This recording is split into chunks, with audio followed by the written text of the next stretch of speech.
Hi welcome to ಕನ್ನಡತಿ ಅಡುಗೆ channel. ಬನ್ನಿ ಸ್ಪೆಷಲಾಗಿ mutton ಸಾರು ಮಾಡೋಣ.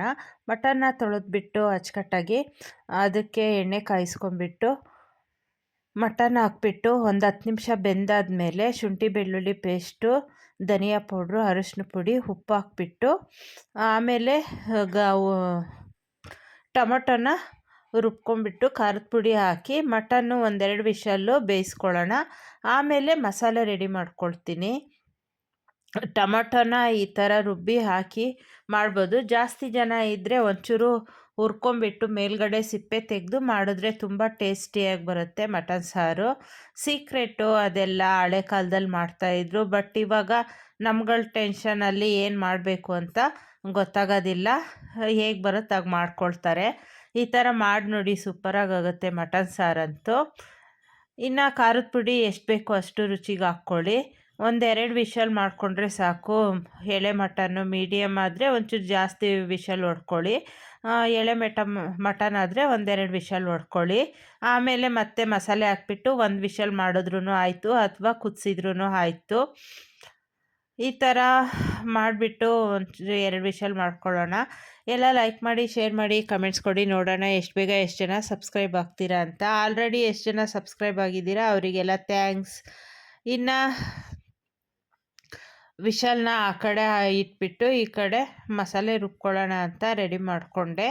ಈರುಳ್ಳಿ ದಪ್ಪದ್ದು ಒಂದು ಹೆಚ್ಕೊಳ್ಳಿ. ಶುಂಠಿ ಬೆಳ್ಳುಳ್ಳಿ ಒಂದು 3 ಬೆಳ್ಳುಳ್ಳಿ ಶುಂಠಿ ಹಾಕ್ಕೊಳ್ಳಿ. ಅದಕ್ಕೆ ಹಾಕೋದ್ರಿಂದ ಮಸಾಲೆಗೇನು ಬೇಡ. ಇನ್ನು ಲವಂಗ ಒಂದು 5ರಿಂದ 6 ತಗೊಳ್ಳಿ. ಮೆಣಸು ಅಷ್ಟೇ ಒಂದು 5ರಿಂದ 6 ತಗೊಳ್ಳಿ.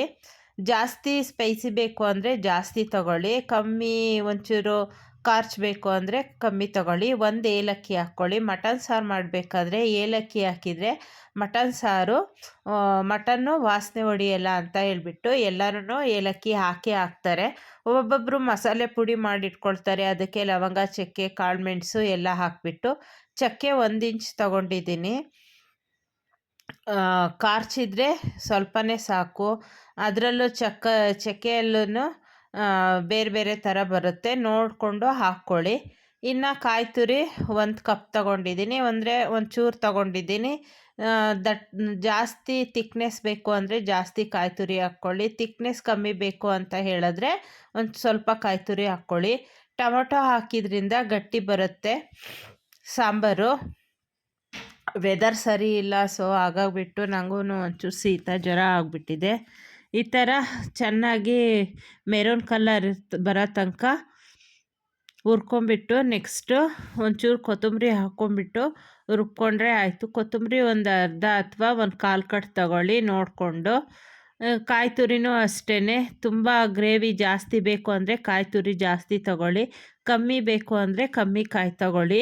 ನಾನಿಲ್ಲಿ ಮಾಡ್ತಾಯಿರೋದು ಒಂದು ಅರ್ಧ kg ಮಟನಿಗೆ. ಸೊ ಹಾಗಾಗಿಬಿಟ್ಟು ಒಂದು ಸ್ವಲ್ಪ ತೊಗೊಂಡಿದ್ದೀನಿ ನಾನು ಕಾಯಿನ. ಒಂಚೂರು ತಿಕ್ನೆಸ್ ಬೇಕು, ಹಾಗಾಗಿಬಿಟ್ಟು ಒಂಚೂರು ಜಾಸ್ತಿ ತೊಗೊಂಡಿದ್ದೀನಿ. ಈ ಥರ ತಣ್ಣಗೆ ಸ್ಟವ್ ಆಫ್ ಮಾಡ್ಕೊಂಬಿಟ್ಟು ಕಾಯಿ ತುರಿ ಹಾಕ್ಕೊಳ್ಳಿ. ಇಲ್ಲ ಅಂದರೆ ಸ್ವೀಟ್ ಆಗುತ್ತೆ ಸಾರು. ಕಾಯಿ ಹುರ್ಕೊಳ್ಳಿಲ್ಲ ಅಂದರೆ ಸ್ವೀಟ್ ಆಗುತ್ತೆ. ಬೇಕು ಅಂದರೆ ಗಸಗಸೆ ಆಮೇಲೆ ಕೊಬ್ಬರಿನೂ ಹಾಕ್ಕೋಬೋದು ಜಾಸ್ತಿ ಗ್ರೇವಿ ಮಾಡೋದಾದರೆ. ಇನ್ನು ಈ ಥರ ಸಣ್ಣಗೆ ರುಬ್ಕೊಂಡ್ರೆ ಆಯಿತು. ಜಾರಿಗೆ ಹೇಳಿದ್ನೆಲ್ಲ ಕೊತ್ತಂಬರಿ ಒಂದು ಸ್ವಲ್ಪ ಹಾಕ್ಕೊಂಬಿಟ್ಟು. ಶುಂಠಿ ಬೆಳ್ಳುಳ್ಳಿ ಬೇಡ, ಯಾಕಂದರೆ ಶುಂಠಿ ಬೆಳ್ಳುಳ್ಳಿನ ಆಲ್ರೆಡಿ ಮಟನ್ ಬೇಯಬೇಕಾದ್ರೇ ಪೇಸ್ಟ್ ಹಾಕೋದ್ರಿಂದ ಬೇಡ. ಮಟನ್ ಬೆಂದಿದೆ.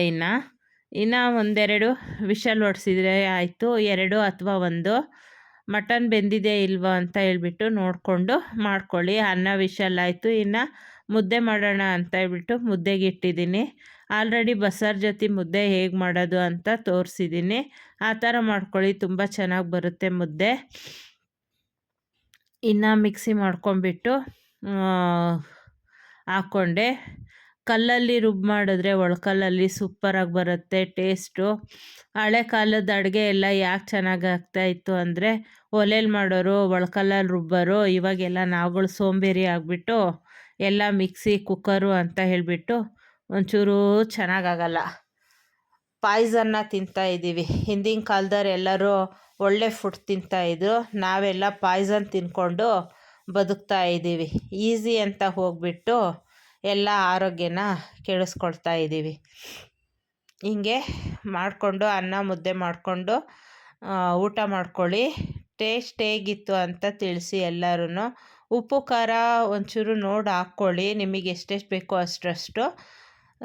ಟೊಮೊಟೊನ ಆವಾಗಲೇ ಹಾಕೋದ್ರಿಂದ ಮಟನ್ ಬೇಯುವಾಗ ಸೂಪರಾಗಿ ಬರುತ್ತೆ ಗ್ರೇವಿ ಅಂತೂ. ಇನ್ನೊಂದು ವಿಷಲ್ ಮಾಡಿದ್ರೆ ಸಾಕು, ಸೂಪರಾಗಾಗತ್ತೆ. ನನಗೊಂಚೂರು ಕಮ್ಮಿ ಅನ್ನಿಸ್ತು ಉಪ್ಪು, ಮಟನ್ ಬೇಯ್ಬೇಕಾದ್ರೆ ಹಾಕಿದ್ದೆ, ಬಟ್ ಇನ್ನೊಂಚೂರು ಕಮ್ಮಿ ಆಯಿತು ಅಂತ ಒಂಚೂರು ಉಪ್ಪು ಹಾಕ್ಬಿಟ್ಟು ವಿಷಲಿಗೆ ಹಾಕ್ತೆ. ಯಾರಿಗೆಲ್ಲ ಮಟನ್ ಸಾರು ಚಿಕನ್ ಸಾರು ಇಷ್ಟ, ಈ ಥರ ಟ್ರೈ ಮಾಡಿ ನೋಡಿ. ಸೇಮ್ ಮೆಥೆಡ್ಡು ಚಿಕನ್ ಸಾರು ಮಾಡಬೇಕಾದ್ರೆ, ಆದರೆ ಏಲಕ್ಕಿನ ಹಾಕ್ಕೋಬೇಡಿ ಅಷ್ಟೇ. ಏಲಕ್ಕಿ ಹಾಕಲಿಲ್ಲ ಅಂದರೆ ಸೂಪರಾಗತ್ತೆ ಚಿಕನ್ ಸಾರು. ಸೇಮ್ ಮೆಥಡಲ್ಲಿ ಮಾಡಿ.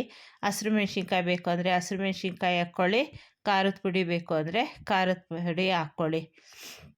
ಕಮೆಂಟ್ ಸೆಕ್ಷನ್ನಲ್ಲಿ ತಿಳಿಸಿ. ಈ ಥರ ಅಡುಗೆ ಮಾಡಿಕೊಂಡು ಊಟ ಮಾಡಿ ಹೇಗಿತ್ತು ಅಂತ ಟೇಸ್ಟು ತಿಳಿಸಿ. ಎಲ್ಲರಿಗೂ ಬಾಯ್.